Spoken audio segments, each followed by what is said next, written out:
உலக தமிழ் நெஞ்சங்கள் அனைவருக்கும் வணக்கம். இன்னைக்கான இந்த வீடியோவில் நாளை மார்கழி முதல் நாள், அதோடு சேர்த்து பஞ்சமி திதியும் வரக்கூடிய அற்புதமான ஒரு நாள். இந்த நாளில் இந்த ஒரு பொருளை நீங்கள் வீட்டிற்கு வாங்கி வந்தால் பணம் உங்களிடம் சேர்ந்து கொண்டே இருக்கும். எந்த பொருளை இந்த நாளில் நம்ம வீட்டுக்கு வாங்கிட்டு வரணும் அப்படின்றத பற்றி பார்க்கலாம். வீடியோக்குள்ளே போகிறதுக்கு முன்னாடி என்னோட சேனலை சப்ஸ்கிரைப் பண்ணிக்கோங்க. பக்கத்தில் இருக்கக்கூடிய பெல் பட்டனையும் ப்ரெஸ் பண்ணிக்கோங்க.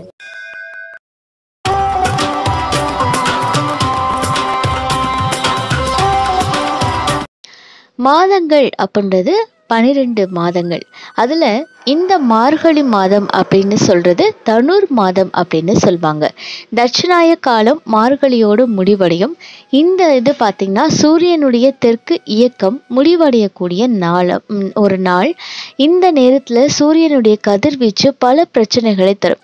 இந்த தமிழ் மாதங்களையே மார்கழி அப்படின்றது இறைவனுக்கு உரிய ஒரு மாதமாக இருக்கு. மற்ற மாதத்தில் ஒரு நாளோ ஒரு கிழமையோ ஒரு தெய்வத்துக்கு உகந்ததா இருக்கும். ஆனா இந்த மார்கழி மட்டும் பார்த்தீங்க அப்படின்னா முழுவதுமே இறைவனுக்கு உகந்ததாக சொல்லப்படுகிறது. இந்த மார்கழி மாதத்தை தேவர் மாதம் அப்படின்னு சொல்லுவாங்க. அதாவது கடவுளை வழிபடக்கூடிய ஒரு மாதம். இந்த மாதத்துல எல்லா விதமான மங்கள நிகழ்ச்சிகளுமே நடத்துவது கிடையாது. அதே மாதிரி கோவில்கள் எல்லாம் திருப்பாவை, விஷ்ணு ஆலயங்கள்ல திருப்பாவை இதெல்லாமே பாடுவாங்க. சிவாலயங்கள்ல திருவெம்பாவை, திருப்பள்ளி எழுச்சி இந்த மாதிரியான பாடல்கள் பாடுவாங்க. பொதுவாக பார்த்தீங்க அப்படின்னா மனிதர்களுக்கு ஒரு வருடம் அப்படின்னு சொன்னால் அது தேவர்களுக்கு ஒரு நாள். அப்போ தையிலிருந்து ஆணி வரைக்கும் இருக்கக்கூடிய காலம் பகல் காலம் அப்படின்னும், ஆடியிலிருந்து மார்கழி வரைக்கும் இருக்கக்கூடிய காலம் இரவு காலம் அப்படின்னு சொல்லுவாங்க. இதன்படி தேவர்களுக்கு இந்த இரவு காலம் முடிகிற வைகறை பொழுதுதான் மார்கழி மாதம் ஆகிறது.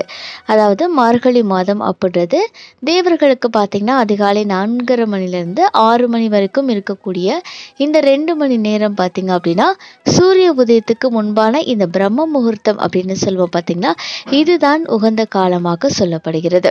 ஸோ இந்த நாளில் நம்ம ஜபங்கள், பிரார்த்தனைகள், பரிகாரங்கள் ஏதாவது செய்தோம் அப்படின்னா அது அதிகப்படியான ஒரு பலனை நமக்கு கண்டிப்பாக பெற்றுக் கொடுக்கும். அதே மாதிரி பார்த்தீங்க அப்படின்னா இந்த நாளில் திருவோண நட்சத்திரமும் அந்த திருவோண நட்சத்திரத்தில் இந்த நாள் பிறக்கிறது. மார்கழி முதல் நாள் அன்னைக்கு பஞ்சமி திதியும் வருது. ஸோ பார்த்தீங்க அப்படின்னா எல்லா அற்புதமான விஷயங்களும் ஒன்று சேர்ந்து வரக்கூடிய ஒரு நாளாக இந்த நாளைக்கு பிறக்க இருக்கு.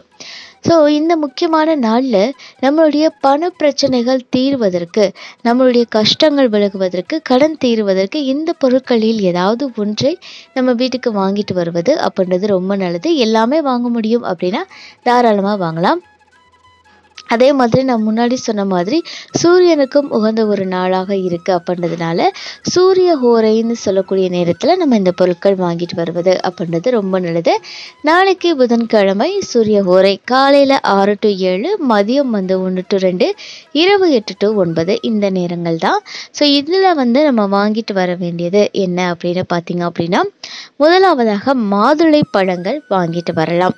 மாதுளை அப்படின்றது பார்த்தீங்க அப்படின்னா பஞ்சமி நாயகின்னு சொல்லக்கூடிய வாராகிக்கு உகந்ததாக சொல்லப்படுகிறது. வாராகிக்கு மட்டும் இல்லைங்க, மகாலட்சுமி தாயாருக்கும் குபேரனுக்குமே உகந்த ஒரு பழம் அப்படின்னு சொல்லலாம். மாதுளை அப்படின்னு சொன்னாலே பண வசியத்தை நமக்கு பெற்றுக் கொடுக்கக்கூடிய ஒரு அற்புதமான பழம். அப்படிப்பட்ட இந்த பழத்தை நாளைக்கு சூரிய ஒரு நேரத்தில் வாங்கிட்டு நீங்கள் வழிபாடுகள் செய்கிறதுக்கு பயன்படுத்தலாம். பொதுவாக வாராகி அம்மனுடைய வழிபாடுகள் அப்படின்றது இரவு 8 to 9 மணிக்கு நம்ம செய்யணும். அந்த வகையில் நாளைக்கு இரவு 8 to 9 இந்த மாதுளை முத்துக்களை எடுத்து அதில் கொஞ்சமாக தேன் சேர்ந்து நீங்கள் பூஜையில் வச்சு வழிபாடுகள் செய்துட்டு அதுக்கப்புறமா நீங்கள் பயன்படுத்திக்கலாம். இந்த மாதிரி செய்யும் போது வராகி தாயாருடைய அருளோடு சேர்த்து உங்களுக்கு மகாலட்சுமி தாயின் அருளும் குபேரனுடைய அருளும் பரிபூர்ணமாக கிடைத்து நல்ல பண வசியம் அப்படின்றது ஏற்படும். அடுத்ததாக பார்த்தீங்க அப்படின்னா ஏலக்காய். ஸோ ஏலக்காய் அப்படின்றத நீங்கள் நாளைக்கு வாங்கிட்டு வருவது அப்படின்றது ரொம்ப நல்லது. இந்த ஏலக்காயை வாங்கிட்டு நீங்கள் வீட்டில் பூஜை செய்வீங்க இல்லையா, அப்போ உங்கள் பூஜை ரூமில் ஒரு 1/2 மணி நேரம் வச்சுட்டு அதுக்கப்புறமா அதை எடுத்துகிட்டு போய் நீங்கள் பணம் வைக்கக்கூடிய இடத்துல வச்சுக்கலாம். ஒரு 3 மாதத்துக்கு அதை நீங்கள் வந்து அப்படியே பயன்படுத்திக்கலாம். அடுத்து வரக்கூடிய பௌர்ணமி நாட்களில் இல்லை முக்கியமான ஏதாவது ஒரு நாட்களில் அந்த ஏலக்காயை கால் மிதிப்படாத இடத்துல தூக்கி போட்டுட்டு மறுபடியும் ஏலக்காய் வாங்கிட்டு வந்து பூஜை ரூமில் வச்சு நீங்கள் சுவாமியெல்லாம் கும்பிட்டதுக்கப்புறமா மறுபடியும் நீங்கள் வந்து பயன்படுத்திக்கலாம். ஸோ இந்த முறைப்படி செய்யும்போது உங்களுக்கு வந்து நல்ல பணம் வந்து மேலும் மேலும் சேர ஆரம்பிக்கும். அடுத்ததாக வாங்க வேண்டிய முக்கியமான இன்னொரு பொருள் பார்த்தீங்க அப்படின்னா கோதுமை. ஸோ கோதுமை மாவு வாங்கலாமா அப்படின்னா கூடாதுங்க, கோதுமையை தானியமாக வாங்க வேண்டும். இந்த கடன் பண பிரச்சனைகள் இதெல்லாமே தீர்றதுக்கு இந்த பொருளை நாளைக்கு சூரிய ஹோரை நேரத்தில் வாங்கிட்டு வரலாம். இதை பூஜை ரூமில் ஒரு 1/2 மணி நேரம் வச்சதுக்கப்புறமா நம்ம வந்து பயன்படுத்திக்கலாம். அதை மாவாக கூட நீங்கள் அரைச்சி பயன்படுத்திக்கலாம். இல்லை அப்படின்னு நினைக்கிறவங்க பறவைகளுக்கு நீங்கள் வந்து கொடுத்துடலாம்.